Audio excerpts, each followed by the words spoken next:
ఇదిగో నీ కూతురు నీకు పంచల సాబ్ పంపింది. ఇది నీ కొడుక్కి, ఇది నీ కోడలు సీరుగా ఉంది.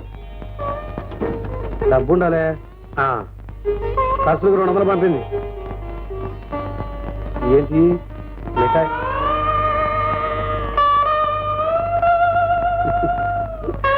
ఏంటి మామ, చిన్నప్పటి నుంచి నన్ను ఎరుగుండావు కదా, సీతాలకి అన్యాయం చేస్తాను నేను అనుకున్నావు.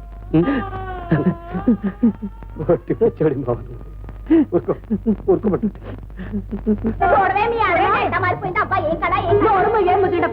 ఇందాకేమో మా ఆడబిడ్డని ఆడిపోస్తా సత్యం, అదేమిటి అటంటా నువ్వేగా అన్నా. ఇంకేం మాట్లాడమాక అత్తయ్య. ఫోటోలు ఎవరికి చూపించమాక, తుప్పనో తోడు తీసుకొడతారు. తీసుకెళ్ళు, మావయ్యకి టిఫిన్ తీసుకెళ్ళాలా. తప్పకుండా రా.